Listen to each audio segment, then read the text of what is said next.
मेरे प्यारे साथियों नमस्कार। मोस्ट वीवीआई एमसीक्यू सीरीज में आप सभी का स्वागत है।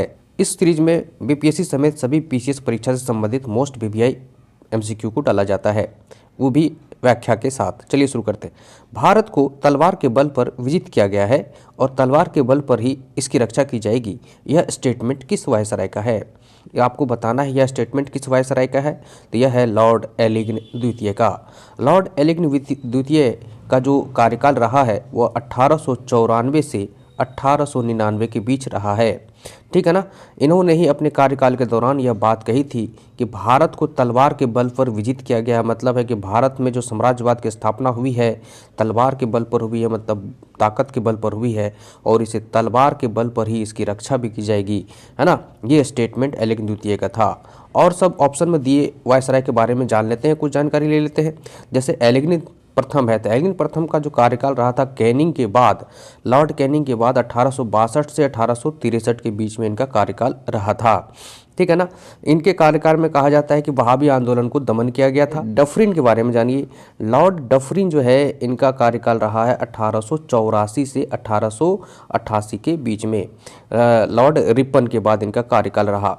डफरिन के समय में जो कांग्रेस की स्थापना 28 दिसंबर 1885 को हुई थी, और डफरिन जो है कांग्रेस के प्रति शुरुआत में नर्म थे। कांग्रेस को उन्होंने सुरक्षा बलों का दर्जा दिया था, लेकिन बाद में वो कांग्रेस की नीतियों से खफा होकर के कांग्रेस को वह सूक्ष्म प्रतिनिधित्व करने वाली संस्था भी घोषित कर दिया था। ठीक है ना। तो ये चीज़ है।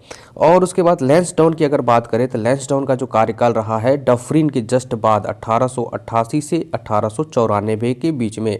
लैंसडाउन के समय में एक बात है कि जैसे 1892 में जो है एक भारत परिषद अधिनियम पारित हुआ था, है ना। इसमें जो है वायसराय के परिषद में भारतीय सदस्यों की संख्या को बढ़ाया गया था, बढ़ाने का प्रावधान था, है ना। तो ये चीज़ है। और दूसरी बात है कि लैंसडाउन के समय में 1893 में डुरंड आयोग का गठन हुआ था, जो कि भारत और अफगानिस्तान के बीच में सीमा रेखा का निर्धारण किया था। ठीक है ना। तो ये चीज़ है। नेक्स्ट क्वेश्चन है, देखिए चौरी चौरा कांड के अभियुक्तों का मुकदमा किसने लड़ा था? चौरी चौरा कांड के अभियुक्तों का मुकदमा किसने लड़ा था? तो इसका सही उत्तर हो जाएगा आपका जो है मदन मोहन मालवीय ने। मदन मोहन मालवीय ने चौरी चौरा कांड, आप कब हुआ था इसको समझिए, है ना। गांधी जी के आह्वान पर असहयोग आंदोलन की शुरुआत हुई थी अगस्त 1920 ईस्वी में। ठीक है ना। और जो है फिर 5 फरवरी 1922 ईस्वी को गोरखपुर के चौरी चौरा नामक जगह पर एक कांड हुआ था। पुलिस थाने पर जो है आंदोलनकारियों ने आक्रमण कर दिया था, जिसमें 22 पुलिसकर्मी मारे गए थे। तो इससे आहत होकर के गांधी जी ने इस आंदोलन को वापस ले लिया था, है ना। क्योंकि गांधी जी चाहते थे अहिंसात्मक आंदोलन चलाना। उनका एक सिद्धांत था कि अहिंसात्मक तरीके से आंदोलन को चलाया जाएगा पूरे देश भर में, लेकिन यहाँ हुआ नहीं ऐसा।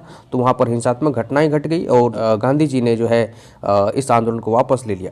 तो उनमें जो अभियुक्त थे जो थाने पर आक्रमण किया था, उनके पक्ष में जो है मदन मोहन मालवीय ने वकालत की थी। ये प्रश्न पूछा जा रहा है। ठीक है ना। भारत छोड़ो आंदोलन के संदर्भ में किसने भाषण में जनता से गोली खाने और तोप का सामना करने के लिए तैयार रहने का आह्वान किया था? बहुत ही मोस्ट वीवीआई एमसीक्यू है ये, है ना। भारत छोड़ो आंदोलन जैसा कि हम लोग जानते हैं 1942 में शुरू हुई थी अगस्त के महीने में। इसमें करो या मरो का नारा किसने दिया था? तो महात्मा गांधी ने, है ना। महात्मा गांधी ने कहा था अंग्रेजों भारत छोड़ो, इन तरह के नाराएं स्लोगन चलने लगी थी। राजेंद्र प्रसाद भी उस समय पटना में थे, तो इन्होंने आंदोलनकारियों से आह्वान किया था कि भाई जनता से जो है आह्वान किया था कि गोली खाने और तोप का सामना करने के लिए तैयार रहना होगा। ठीक है ना। ये राजेंद्र प्रसाद को जो है गिरफ्तार करके किस जेल में रख दिया था? बांकीपुर जेल में। ठीक है ना। महात्मा गांधी को जो है आगा खां पैलेस में गिरफ्तार करके डाल दिया गया था। अगला है, देखिए भारत छोड़ो आंदोलन के दौरान पटना में सचिवालय पर गोलीकांड के दौरान किस छात्र ने भारतीय झंडा फहरा दिया था? अब देखिए भारत छोड़ो आंदोलन की आग तो पूरे भारतवर्ष में फैल चुकी थी, खास तौर से उत्तर भारत में। ठीक है ना। उत्तर और मध्य भारत में खास तौर से इसकी बिगुल जो है फूक चुकी थी। उसमें बहुत सारे स्थानीय स्तर पर जो है कांग्रेस के नेता और अन्य जो आंदोलनकारी थे इसमें शामिल थे, भारत छोड़ो आंदोलन में पार्टिसिपेट कर रहे थे। तो यही चीज़ जो है पटना के सचिवालय में सचिवालय भवन पर जो लगे ब्रिटिश झंडा था उसको उतार कर कुछ छात्र दलों ने, छात्र नेताओं ने, छात्र के गुटों ने उसे हटाकर तिरंगा लगाने की कोशिश की। तो उसमें जो है वहाँ के जिलाधिकारी, पटना के जिलाधिकारी आर्चर के आदेश पर गोली चली और जिसमें जो है 7 छात्र की जो है ऑन द स्पॉट डेथ हो गई है ना, गोली लगने से। उसमें रामकृष्ण सिंह, ये सब जितने भी लोग हैं इस ऑप्शन में सारे लोगों को गोली लगी थी। ये रामकृष्ण सिंह ही ऐसे थे, 8वां छात्र थे जो है झंडा फहराने में कामयाब हो गए थे, है ना। ब्रिटिश झंडा को उतारकर सचिवालय भवन से और अपना तिरंगा झंडा उसमें लहरा दिया था। प्रश्न ये था कि कहा जा रहा है कि भाई उस जो छात्र पर गोलीकांड हुई थी फिर भी झंडा फहरा दिया गया था, किसके द्वारा था? रामकृष्ण सिंह के द्वारा। वो दिन को काले दिन के रूप में याद किया जाता है ना। अगला क्वेश्चन है, देखिए, बिहार के किस नेता को बिहार केसरी भी कहा जाता है? तो इसमें क्या ऑप्शन हो जाएगा? बिहार के किस नेता को? तो श्री कृष्ण सिंह को बिहार केसरी भी कहा जाता है।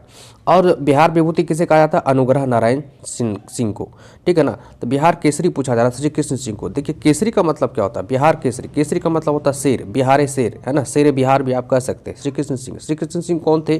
तो बिहार के तत्कालीन उस समय जो प्रथम प्रधानमंत्री कह सकते हैं, उस समय मुख्यमंत्री को प्रधानमंत्री ही कहा जाता था। तो अंग्रेज के ज़माने में जो सरकारें गठित हुई थी बिहार प्रांत में, तो उसके प्रथम प्रधानमंत्री कौन हुए? तो श्री कृष्ण सिंह हुए। और इसको आप बिहार के प्रथम मुख्यमंत्री भी कह सकते हैं, ठीक है ना। ये चीज़ है। आगे चलते हैं। ब्लू चिप कंपनी क्या है? ब्लू चिप कंपनी क्या है इसको समझिए। तो ये ऐसी कंपनी होती है जो आर्थिक रूप से बहुत ही मजबूत होती है और इसकी विश्वसनीयता शेयर मार्केट में बहुत काफ़ी होती है। लोग इसके शेयर को खरीदना पसंद करते हैं और इसके शेयर का मतलब यह ब्लू चिप कंपनी स्लोगन लोगों का मतलब यह हुआ, जिस कंपनी में ब्लू चिप का लोगो लग गया या ब्लू चिप का प्रमाण पत्र मिल गया उस कंपनी को, तो समझिए उसका जो शेयर मार्केट में उतार चढ़ाव का कोई प्रभाव नहीं पड़ता उसके शेयर पे। और पब्लिक जो है नागरिक जो है उसके शेयर खरीदने के बाद वो निश्चिंत रहते हैं कि इसमें हमको लॉस नहीं होगा। तो ब्लू चिप कंपनी ऐसी कंपनी होती है जो आर्थिक रूप से मजबूत होती है, ठीक है ना। ये चीज़ है। शेयर मार्केट में उनका परफॉर्मेंस बहुत अच्छा होता है, उतार चढ़ाव का सामना कम करता है। अगला क्वेश्चन है, सुत्त पिटक एवं विनय पिटक में बुद्ध के उपदेशों का संकलन कब किया गया था? देखिए, सुत्त पिटक एवं विनय पिटक में बुद्ध के उपदेशों का संकलन किया गया था। तो देखिए, त्रिपिटक होता है बौद्ध धर्म से रिलेटेड त्रिपिटक क्या है कि बुद्ध द्वारा दिए गए उपदेशों को 3 खंड में बांटकर देखा गया, सुत्त पिटक, विनय पिटक और अभिधम पिटक। तो इसी तीनों पिटक को त्रिपिटक कहा जाता है। अब ये क्या है कि सभी पिटक में अलग अलग चीज़ों का संकलन है। बुद्ध के द्वारा दिए गए शिक्षा को सुत्त पिटक में रखा गया, विनय पिटक में रखा गया जो है बुद्ध संघ में बौद्ध धर्म से रिलेटेड जितने भी भिक्षु वगैरह थे उनके जो है नियम क्या हो, है ना, उन नियम के बारे में। अभिधम पिटक में बौद्ध दर्शन से रिलेटेड चीज़ें को उल्लेखित किया गया। तो इसको जो है कब इसको गढ़ा गया इसके बारे में प्रश्न पूछा जा रहा था। प्रथम बौद्ध संगति में जो है सुत्त पिटक और विनय पिटक का संकलन हो गया और तृतीय बौद्ध संगति में जो है अभिधम पिटक का संकलन हुआ, ठीक है ना। ये तो प्रथम बौद्ध संगति आंसर हो जाएगा। तो सुत्त पिटक और विनय पिटक का संकलन हुआ। प्रथम बौद्ध संगति कब होता है? 483 बीसी में। उस समय अजातशत्रु का शासन होता है जो कि हरेक वंश के शासक होते हैं और बिंबिसार के पुत्र होते हैं। और यह जो है प्रथम बौद्ध संगति कहाँ हो जाता था? राजगिरी में संपन्न हुआ था। द्वितीय बौद्ध संगति वैशाली में कालाशोक के शासनकाल में, जो कि शिशुनाग वंश से बिलोंग करते थे। और तृतीय बौद्ध संगति मौर्य शासनकाल में सम्राट अशोक के शासनकाल में पाटलिपुत्र में हुआ था। और चतुर्थ बौद्ध संगति कहाँ हुआ था? कनिष्क कुषाण शासक कनिष्क के शासनकाल में कश्मीर के कुंडल वन में संपन्न हुआ था। ये चीज़ें हैं। आगे चलते हैं नेक्स्ट क्वेश्चन पे। मैं कह रहा है कि इनमें से कौन सा तत्व जो है कार्बोहाइड्रेट में नहीं पाया जाता है? तो कार्बोहाइड्रेट में कार्बन पाया जाता है, ऑक्सीजन पाया जाता है, हाइड्रोजन पाया जाता है, नाइट्रोजन नहीं पाया जाता, ठीक है ना। कार्बोहाइड्रेट का सूत्र ही होता है CHO, है ना, CHO। तो कार्बन, हाइड्रोजन, ऑक्सीजन से मिलकर कार्बोहाइड्रेट बनता है। अगर इसमें N लगा देंगे तो फिर आपका प्रोटीन बन जाएगा, ठीक है ना। इसलिए नाइट्रोजन नहीं रहता, CHO रहता है, कार्बन, ऑक्सीजन और हाइड्रोजन। अब देखिए, कार्बोहाइड्रेट के बहुत सारे अनेकों रूप हैं, है ना। जटिल कार्बोहाइड्रेट और सरल कार्बोहाइड्रेट। तो सरल कार्बोहाइड्रेट में आपका आता है ग्लूकोज, और बाकी जो है जैसे कि फ्रक्टोज, है ना, सुक्रोज, ये सब भी कार्बोहाइड्रेट के ही टाइप हैं, ठीक है ना, सेलुलोज, ये सब। नेक्स्ट क्वेश्चन है, रक्त का थक्का बनने में प्रभावी विटामिन कौन सा है? रक्त को थक्का बनने में जो मददगार विटामिन होता है वो होता है आपका विटामिन के। विटामिन के को केमिकल नेम या उसको आप साइंटिफिक नेम कहते हैं फिलोक्विनोन। फिलोक्विनोन इसको कहा जाता है, फिलोक्विनोन। अब देखिए विटामिन के क्या करता है कि जो है जैसे आपका कहीं कट फट गया तो ब्लड निकलता है, तो फिर उसमें एक केमिकल रिएक्शन के नहीं होगा तो फिर वो ब्लड बहता रहेगा। देखते होंगे क्लोटिंग बन जाता है और ब्लड का एक लेयर बन जाता है और फिर ब्लड को निकलने से रोकता है वो लेयर। उस लेयर को ही, उस क्लोटिंग को ही विटामिन के जिम्मेदार होता है बनाने में।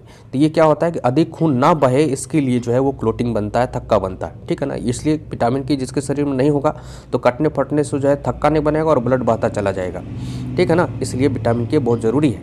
विटामिन ए क्या है ना, ये बहुत ही गाजर उजर में मिलता है, गाजर है, पालक है, इस समय।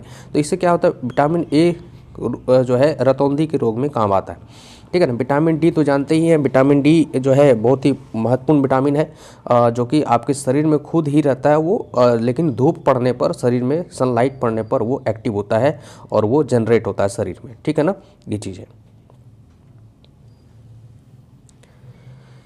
निम्नलिखित में से किस जैव उर्वरक द्वारा नाइट्रोजन स्थिरीकरण किया जाता है?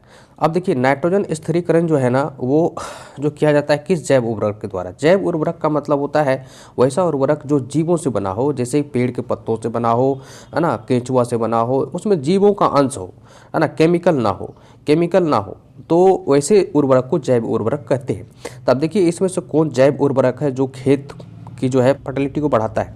तो एजिटोबैक्टर ये भी है, अजोला ये भी है, नीलहरित शैवाल ये भी है।